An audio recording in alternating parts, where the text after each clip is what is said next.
Welcome back to the channel. Today we're looking at the 0 hour mission and the puzzle you have to do this week to get the intrinsic craftable perk for the Outbreak perfected, and also the first part of the schematic for the exotic ship. You can do this on the normal version of 0 hour, so you have more time, and in my opinion that is just the best place to do it. So as you're running through this mission, you'll get to the old tower.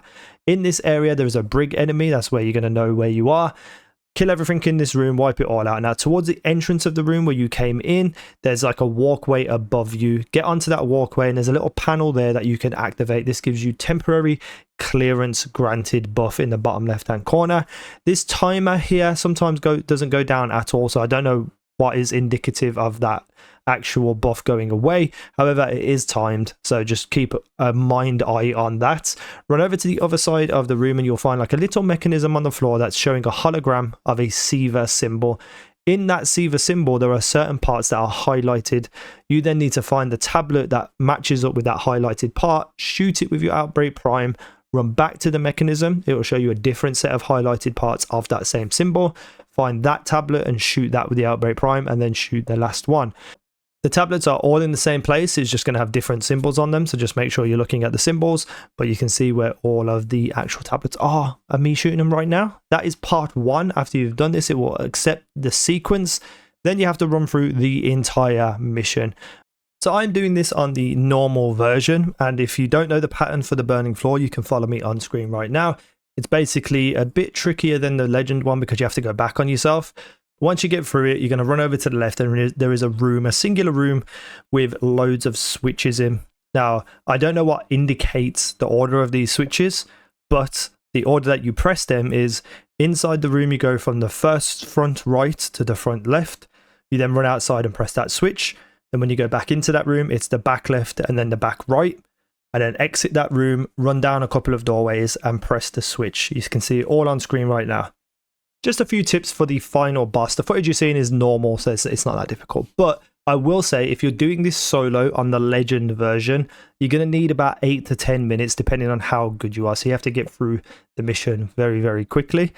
On top of that, if you have a team, you need about 5 minutes, to be honest, nothing more than that. And I think the 2 weapons that you need to be maining are the Dragon's Breath, because it takes a lot of adds down really quick, specifically the tanks, and be able to swap to a Polaris Lance for the final boss on the brig.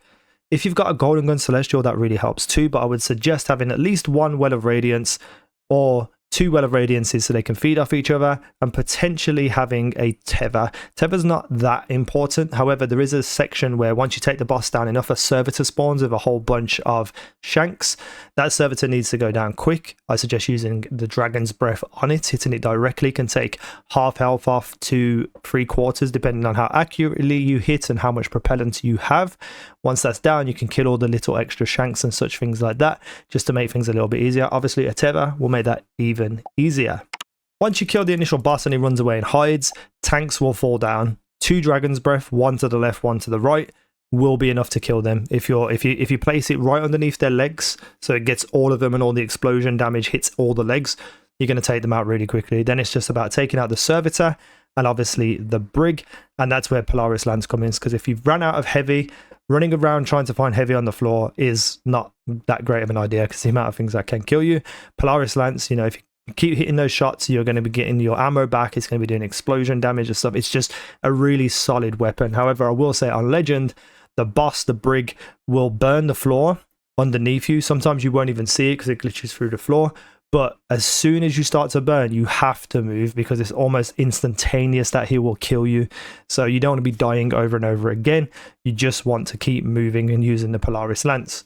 Having like heavy ammo finder and heavy ammo scout will also help everyone get more heavy ammo, which can make this a little bit easier. And that's it really. That's all I wanted to talk about. So I hope this helped. If you did, like, comment, all that fun YouTube stuff.